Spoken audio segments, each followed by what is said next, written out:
Você já passou, conhece alguém, você já passou por uma situação de machismo? Já se perguntou se feminismo é o oposto de machismo e por que tem tanto tipo de feminismo sendo defendido por aí? Ou ainda parou para pensar o que o machismo tem a ver com a desigualdade social? E qual a contribuição do marxismo para esse tema? Se a resposta foi sim para alguma dessas perguntas, eu te convido a seguir nesse vídeo e acompanhar o nosso canal. Eu sei, tua vida não é brincadeira, porque os teus sonhos coletivos é de guerreira. O sol se põe camarada, a noite... Eu sou Marcela Azevedo e vou iniciar o canal Luta Mulher para tratar desse e outros temas. A ideia é abordar o machismo e a luta de classes, ou seja, desenvolver a compreensão do porquê o capitalismo é o sistema que reproduz o machismo para se beneficiar com a nossa opressão. Mas antes disso, eu quero me apresentar, falar para vocês um pouco da minha trajetória, como que eu acho que eu posso contribuir com esse debate. E mesmo porque, diante de tanta gente falando de machismo, sendo um tema aí que está tão recorrente, eu decidi fazer um canal com esse perfil. Como eu já falei, meu nome é Marcela Azevedo, eu sou uma mulher amazônica, nascida em Belém do Pará, auto-identificada indígena, e que desde a infância sempre tive muito incômodo, com os ditos comportamentos de menina. Eu nunca consegui sentar de perna cruzada, ser discreta, brincar quietinha. Então eu questionava muito isso. Por que eu não podia brincar livre? Por que eu não podia chegar em casa toda suja, descabelada?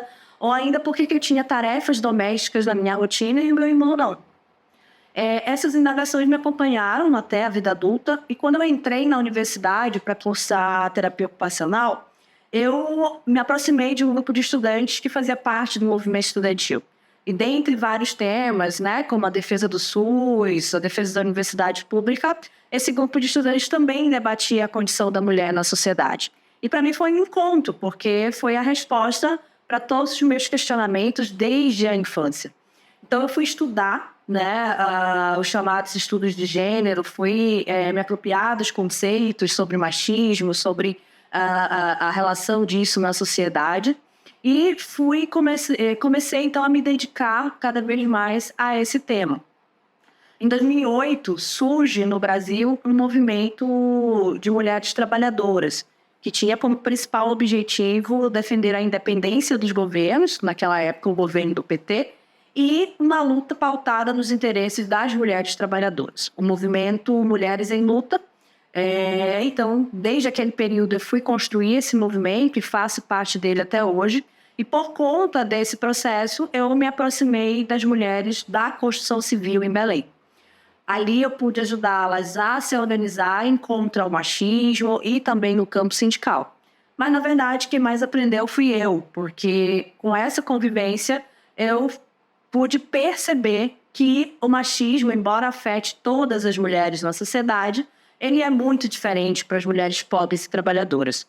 E mesmo as mulheres ricas sofrendo machismo também, elas nem sempre têm a solidariedade com as mulheres trabalhadoras. Ao contrário, elas também se utilizam desse machismo para explorar essas mulheres.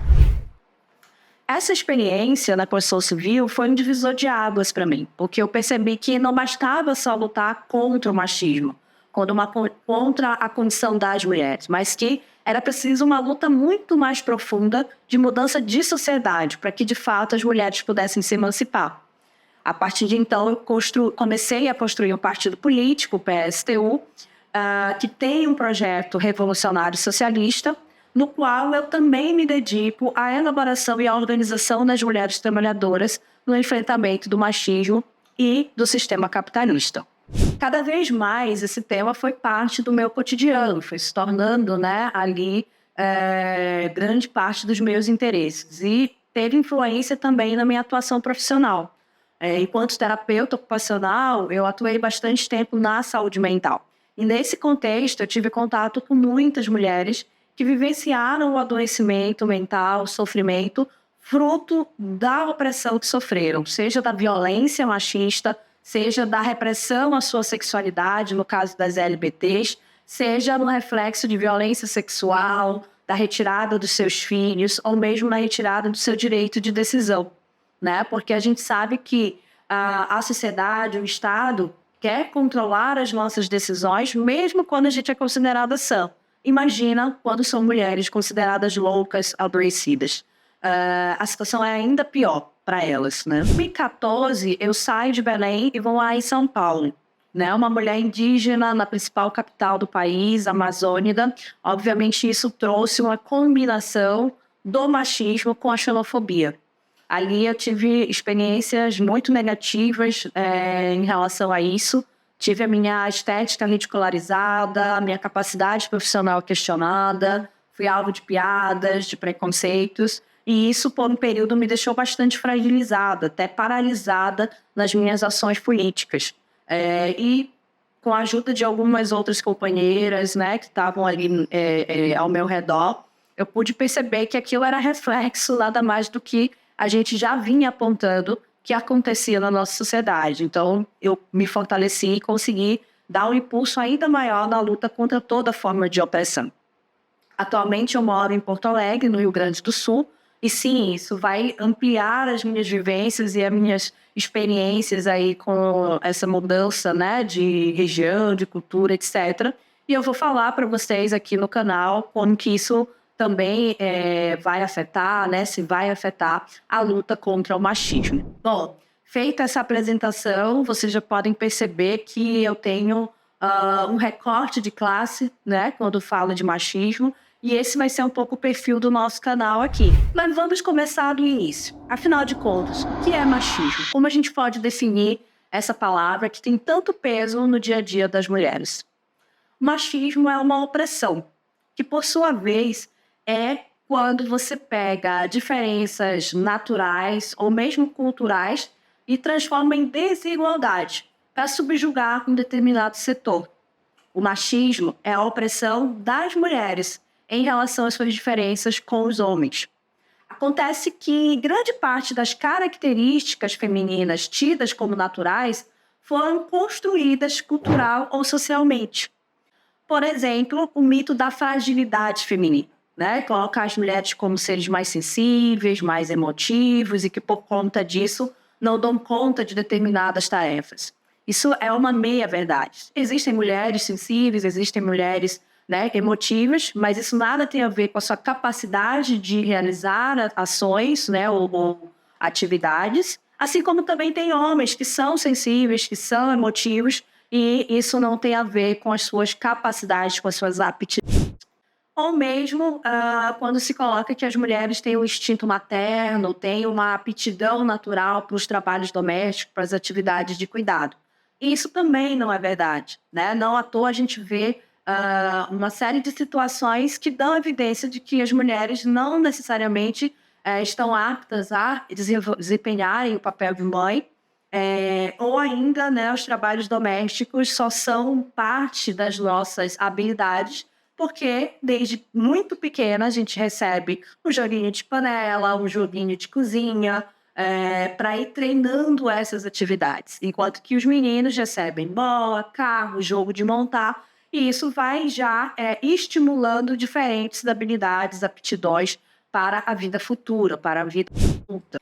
Ou mesmo o peso que é colocado para as mulheres na sua vida, as relações afetivas, né? Se coloca que as mulheres são seres dependentes emocionais, que precisam ser protegidas, né, por um homem, um ser másculo, forte, viril, e que, na verdade, isso só serviu ao longo da história para justificar a opressão da mulher e principalmente o controle sobre a sua sexualidade, que é um tema que a gente vai desenvolver um pouquinho ainda nesse vídeo.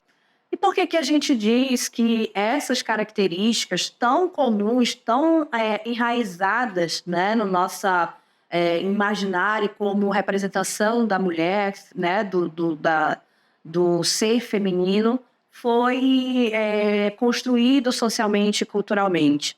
Porque nem sempre foi assim, né? Tem estudos que apontam, estudos antropológicos, que estão presentes em livros, né, em pesquisas.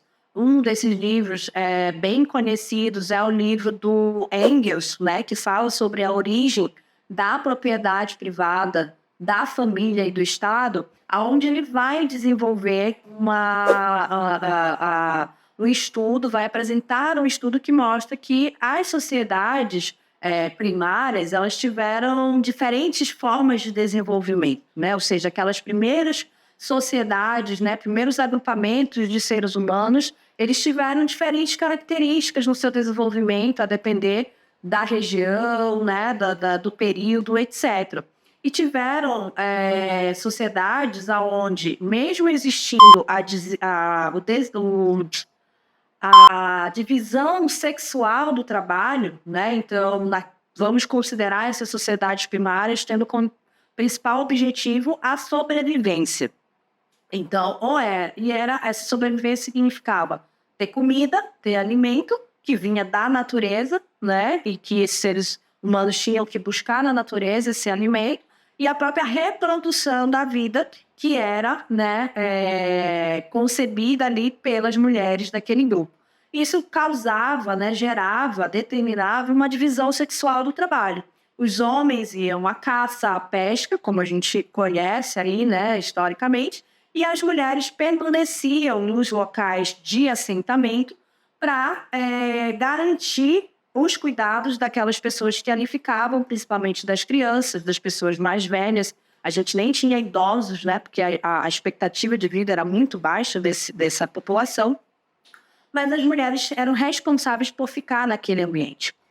Essa localização, essa divisão sexual no trabalho, nada tinha a ver com colocar as mulheres numa condição de inferioridade ou de submissão. Ao contrário, justamente por elas serem responsáveis por uma parte importante da existência daquele grupo, que era a reprodução da vida, elas tinham um respeito e eram referência nas tomadas de decisão daqueles grupos. Eram grupos nômades que tinham que decidir para onde iam se deslocar, como iam se deslocar, e essas mulheres tinham poder de decisão importante naqueles grupos. Essa localização também, né, das mulheres fez com que elas fossem pioneiras no desenvolvimento de uma série de atividades que hoje são fundamentais para a nossa sociedade. Arquitetura, engenharia, irrigação da terra, domesticação de animais, tudo isso as mulheres desenvolveram por conta da sua localização nos assentamentos, enquanto os homens iam em busca de alimento em lugares mais distantes. E essa localização também, esse tipo de organização social, não estava pautado por o que a gente conhece hoje como a monogamia. Havia uma relação livre, né, sexual entre os membros daquele grupo, tanto para mulheres quanto para homens. Mesmo porque essas relações elas não estavam pautadas por sentimento, né, como hoje a gente determina as relações afetivas. Mas elas estavam pautadas por desejo, por tesão, por necessidades, né, fisiológicas, biológicas, enfim, daquele grupo. E elas funcionavam de maneira muito natural e muito livre nesse sentido. E foi a partir do desenvolvimento dessas atividades, irrigação da terra, domesticação de animais, que esse grupo consegue deixar de ser nômade e começa a ter o que a gente chama de acumulação de produção. Começa a ter um pequeno grupo de animais ali, começa a desenvolver a plantação de alguns frutos, né, ou dominar ali o período de colheita desses frutos, e isso gera um excedente de produção, ou seja, o que antes faltava, que era alimento para aquele grupo, agora tem uma reserva, pode se manter por um período com alimentação a partir dessas atividades. Obviamente a gente está falando de anos aí de desenvolvimento, de diferenças entre os diferentes grupos, etc. Nós estamos dando um panorama meio que geral de algumas coisas que aconteceram. Nesse processo desse acúmulo de produção, desse excedente de produção, começa a surgir a necessidade de reserva, né? Que a gente chama de cercar o primeiro pedaço de terra para reservar esse excedente. E junto com isso surge então a necessidade de dizer a quem esse excedente pertence. E aqueles grupos que eram coletivos, que tinham decisões coletivas, que tinham propriedades coletivas, começam então a determinar quem era dono do quê, a quem pertencia isso ou aquilo. Esse processo tem muita relação com a opressão das mulheres. Por quê? Lembram que eu falei que as relações sexuais eram livres, eram, né, determinadas ali por outras questões que não o controle sobre a sexualidade, seja feminina ou masculina? Pois é, com esse excedente, com essa necessidade de dizer a quem pertence essa produção, começa a ter a necessidade do direito de herança, né? Ou seja, se determina que aquilo que foi acumulado por um determinado grupo, ou pequeno grupo, etc., vai ficar para os seus filhos, né? Para aqueles que nasceram das suas relações. Só que não tinha como determinar quem eram os filhos naturais, né, sanguíneos, etc., dos homens, e sim das mulheres. Por isso, houve a necessidade de controlar a sexualidade feminina, para que os homens soubessem quem eram os seus filhos naturais e para poder deixar para eles aquele excedente de produção. Isso foi algo desenvolvido ao longo de vários anos, foi um conceito que foi se aprimorando, relações sociais que foram se ajustando a essas demandas, né? Mas que culminaram com o controle da sexualidade feminina para garantir esse tipo de relação. E obviamente que as mulheres não aceitaram isso tranquilamente, não foi algo pacífico, né? Foi sempre algo muito questionado. E aí começa a surgir então as justificativas culturais e até científicas dessa inferioridade feminina e do porquê elas precisavam ter a sua vida controlada pelo homem, né? Então é daí que surgem todas aquelas falsas ideias que eu falei lá no início, que são tidas hoje como comportamentos naturais das mulheres, né? Então, a fragilidade, os homens precisam proteger, a dependência emocional, elas precisam estar ligadas afetivamente a um homem, aquele homem que vai garantir a sua felicidade, ou que vai garantir o seu status social como uma mulher casada, né, de uma relação monogâmica, etc., e daí se desdobra uma série de falsas ideias que perduram até hoje e que a gente conhece muito bem, né? Inclusive a tentativa permanente do Estado de controlar os nossos corpos,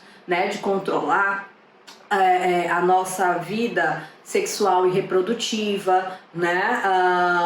A tentativa e o controle do Estado sobre a nossa relação com os nossos filhos, né? De como que as mulheres vão se comportar, de como que as mulheres vão ser tratadas na sociedade, etc. Tudo isso vem desse processo, né, histórico e econômico da necessidade de controlar as mulheres para determinar para onde vai o excedente de produção.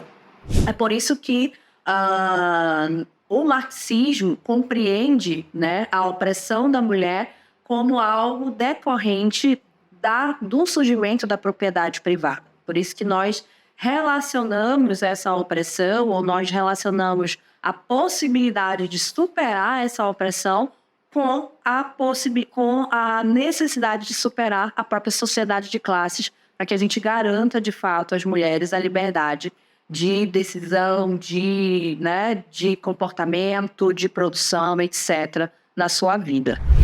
E o capitalismo, como uma sociedade de classes, como uma sociedade baseada na propriedade privada, obviamente que se utiliza, né, desse histórico construído, de toda essa ideologia, de todas essas falsas ideias construídas sobre as características e o comportamento feminino e as necessidades femininas para superexplorar essa parcela da classe trabalhadora. Não à toa a gente vê o reflexo ainda hoje, né, e cada vez mais intenso, da dupla jornada de trabalho, da desigualdade salarial, das diferenças de entrada e permanência das mulheres no mercado de trabalho, do próprio crescimento da violência machista contra as mulheres, seja ela sexual, doméstica, né, os feminicídios, etc., todo tipo de violência que vem crescendo na nossa sociedade, porque o capitalismo ele precisa aprofundar essa opressão para garantir a sua taxa de lucro, né? Para garantir o que a gente chama de superexploração desse setor. E, com isso, colocar as mulheres numa condição cada vez mais de desigualdade. Então, para nós, compreender esse processo histórico, compreender o machismo, né, como essa opressão que se utiliza de falsas ideias, se utiliza de diferenças que são comuns, ou seja, né, que são até necessárias que exista entre, não só os gêneros, mas entre as pessoas mesmo, para tornar parcelas da sociedade setores desiguais, tornar setores inferiores. A gente compreender isso faz com que a gente compreenda também a necessidade de superar essa própria sociedade capitalista para, de fato, avançar na emancipação de gênero, na emancipação do conjunto da classe trabalhadora. E é por isso que a gente acha que mesmo tanta gente falando sobre machismo, né, tanta gente defendendo formas de combater o machismo, que são as diferentes vertentes do feminismo, depois a gente vai falar sobre isso também, a gente achou importante, ainda assim, ter um canal para tratar desse assunto. Primeiro porque a gente quer fazer essa discussão com o viés marxista, né, baseado no marxismo e com o recorte de classe. E segundo, porque a gente sabe que o machismo, hoje, ele é reproduzido na sociedade de conjunto, inclusive entre os trabalhadores, né? E eu diria até com maior profundidade, né, combinada com a precarização das condições de vida e do embrutecimento da classe. Essas opressões, não só o machismo, mas o racismo, a LGBTfobia, são reproduzidos também no seio da nossa classe. E é preciso educar os trabalhadores, é preciso fazer essa discussão e é preciso dizer que para que a gente enfrente o sistema capitalista que oprime a todos nós precisamos combater o machismo também no seio da classe. Então, para unificar a nossa classe no enfrentamento comum que é necessário que aconteça, a gente tem que tratar desses temas polêmicos, né, dessas questões que nos assolam, que é a reprodução dessas opressões. Então, esse é um pouco o objetivo do canal, é tratar sobre as necessidades das mulheres, mas também pautar o lugar dessa luta na sociedade e no seio da classe trabalhadora. Se ficou alguma dúvida sobre esse conteúdo, deixa aí no comentário para a gente. Se surgiu aí algum tema que você ficou mais curioso para a gente tratar, também coloca no comentário, que a gente está só começando, né? Os vídeos que a gente vai produzir aqui no canal vão ter muito de diálogo com o que vocês vão trazer para a gente também. Questionamentos, dúvidas, discordâncias também são válidas. A gente quer ouvir vocês para que a gente traga esse conteúdo aqui e a gente possa aprofundar esse debate cada vez mais, tá bom? Se você chegou até aqui, gostou do conteúdo, curte o nosso vídeo, começa já a seguir o nosso canal, aciona o botãozinho aí de notificação para não perder os próximos vídeos e vamos que vamos, Luta Mulher tá entrando no ar aí e a gente vai começar com esse debate bem legal a partir de agora. Eu sei, tua vida não é brincadeira, porque os teus sonhos coletivos é de guerreira. O sol se põe em cama.